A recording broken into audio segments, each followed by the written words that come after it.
Good day, everyone. Welcome to the Rural Rapport. My name is Teresa Hoffman. I'm a Senior Communications Associate here at the Center for Rural Affairs. After years of failed attempts, Nebraska passed its first school choice legislation earlier this year. The Opportunity Scholarships Act, passed as part of Legislative Bill 753, created a tax credit program for donors who give to qualified scholarship granting organizations, which in turn provide tuition scholarships for students to attend credited or approved private schools in Nebraska. In the first 3 years of the program, $25 million is allocated to the OSA, and beginning in 2027, the fund will be allowed to increase up to 25% yearly based on demand, with a cap of $100 million. In other states where similar programs have been instituted, expansion has led to a reduction in funding for public schools. Public support for private schools is a concern among many rural Nebraskans, since only 10% of private school students live in rural areas, accounting for about 3% of all rural students statewide. Joining me to discuss those concerns and the potential impact of the OSA for rural schools and communities is Dave Welsch, a retired Nebraska organic farmer, longtime school board member in Milford, and a member of the Center's Advisory Committee. Dave, thank you for joining me. Thank you. Glad to be here. As my introduction indicates, you have not only lived and farmed in a rural community for a number of years, but you've also devoted time to various organizations. Can you share more about your involvement with rural schools and how you came to serve on your local school board? Yeah, my first role as a school board member was with District 1 Star School down in Saline County. It was a small one-room schoolhouse just a mile south of our farm. My two kids attended there until it eventually closed down, and then they went into Milford, I think in the 4th and 6th grade. There's actually a schoolhouse that my dad went to when he was in elementary up through 8th grade. So a long family history there of attending that small rural school. And Milford certainly is rural as well. It's slightly less than 800 students right now.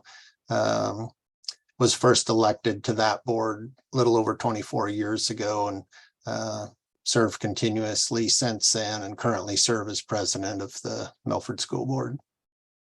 Well, opponents say that LB 753 circumvents the Nebraska state constitution. How so? Yeah, I mean, it's been a long-standing intent of our state constitution that public funds are not provided to private and parochial schools. And in my opinion, for good reason, because private and parochial schools want to offer things that we cannot offer at a public school, and that's just fine. I mean, they can offer Bible classes, they can have teacher-led prayer in schools. These are things that we are not allowed to do at a public school. And on the other hand, public schools are required to do certain things that private and parochial schools are not required to do. So yeah, the main intent of our Constitution is that public funding does not go to private and parochial schools. And this bill basically circumvents our state constitution by creating these scholarship granting organizations in which people can donate to and receive a dollar for dollar income tax credit. So essentially it's the state donating the money, not the individual or corporation. And then that money goes through the scholarships to the students and then to the private and parochial schools. So it's essentially public funding for those schools. They just had to come up with a scheme to be able to circumvent our constitution. And that's one of the main reasons that I'm opposed to LB 753. Well, in a guest opinion published by the Nebraska Examiner, former state senator Kurt Friesen said the OSA, quote, will do next to nothing for rural Nebraska and our kids, end quote. Do you share those thoughts? And if so, why? Yeah, I believe that Senator Friesen pretty much hit the nail on the head for rural Nebraska. There just are not very many private and parochial schools, especially the further west that you travel in Nebraska. And there's many, many counties that don't even have any of those opportunities for private or parochial schools. So yeah, it's pretty much a large city type bill. And so it's mainly going to affect Lincoln and Omaha. If there are new schools that pop up, a private school or even some, parochial schools that are extending their education from maybe K-6 to K-8 or all the way to K-12, chances are those are going to pop up in the larger communities. So as a person that's lived in rural Nebraska and part of a rural Nebraska school, it says it's an opportunity scholarship act. Well, those opportunities haven't been available to rural students, and this bill will not make them even more available. It just won't have that impact, I don't believe. Yeah, and you had mentioned the number of public schools, private schools, and 48 of Nebraska's 93 counties do not have any private schools. So that, I think, adds to the concern of rural Nebraskans. Right. The OSA provides a dollar-for-dollar tax credit for up to 50% of a donor's income tax liability. What other impacts might that have? Yeah, that's kind of the second part of the bill that I have the major concern with. Other than circumventing the intent of our state constitution, this particular bill incentivizes and raises not just a tax deduction, but creates a tax credit for donations. So I just feel it's totally inappropriate for the state legislature to incentivize one charitable donation above thousands of other worthy causes in our state. If I give money to my local church or a city mission, a food bank, cancer research, or even our public schools foundation that also provides scholarships to our students to attend college in that case. And those public schools foundations are all across Nebraska. Those types of charities do not receive a dollar-for-dollar income tax credit. As has always been the case, donations to nonprofits have always been a tax deduction, which if you itemize your deductions, then you can receive up to slightly over a 6% tax relief. But under this bill, it incentivizes this particular donation greatly because now it's a dollar-for-dollar income tax credit. So you can donate up to half of your state tax liability and have that reduced when you make these donations. So for example, if you owed $20,000 in state income taxes and you made a $10,000 donation to these scholarship granting organizations, your income taxes would be cut in half for the state of Nebraska. And so that's concerning that 49 senators, or actually only 33 senators, thought that it was appropriate to incentivize one charity above all others in our state. And that's just bad state tax policy, in my opinion. The OSA restricts states from creating new policies to govern accountability and transparency in private schools, despite them receiving public dollars in this instance. Some opponents say if you're going to allow public funding to a private school, then they should have to live up to the same standards as the public school. How are the standards different between public and private schools? Yeah, probably one of the main differences is that with the public school, we are required to educate any student that lives within our boundaries, within our school district. And we can't turn anybody away for any reason. And so that's one of the big differences, because when you go to a private or parochial school, even if a kid lives right across the street from that school and they apply to attend that school, there's no guarantee that they will be allowed to walk through those doors and be educated. They can turn anyone down for any reason that they choose. And that just isn't the case with public schools. We have to accept everyone.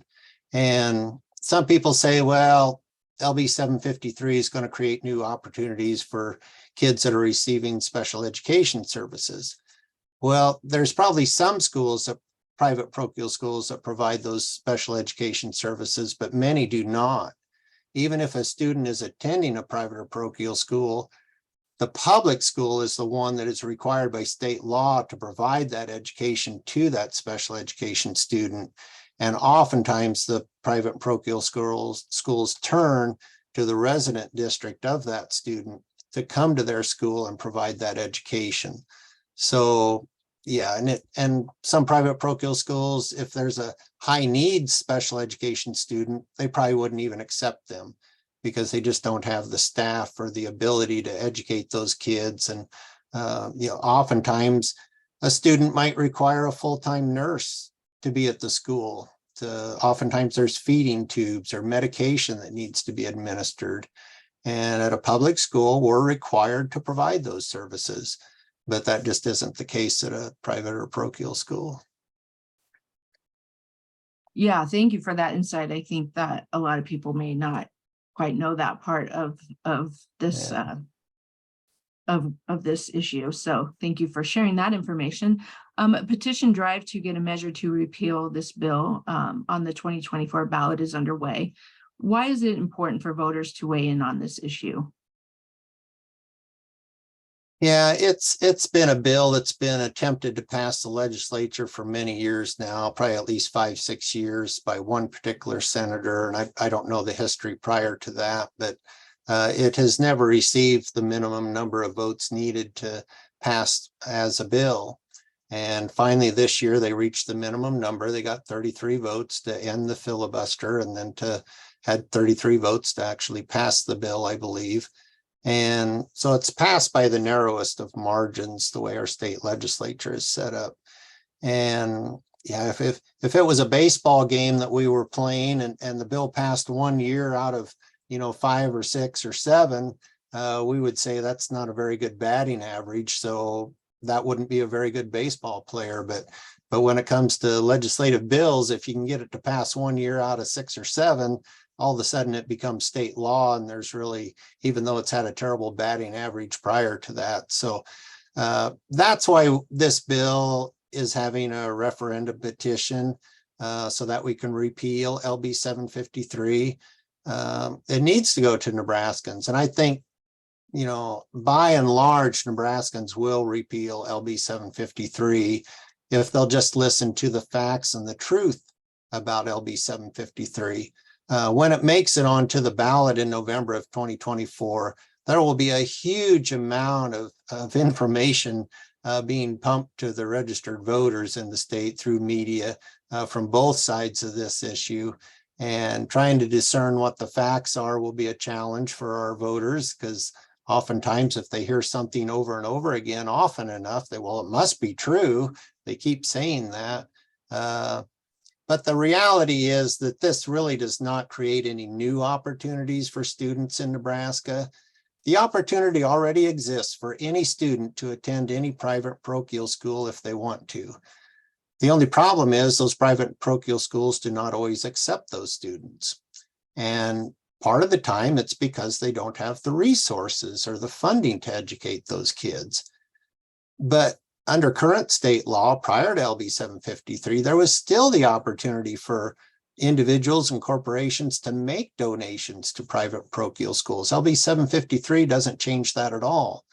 But the main difference is prior to LB 753, those donations to private parochial schools were considered a tax deduction, just like any donation to any other charity across our state.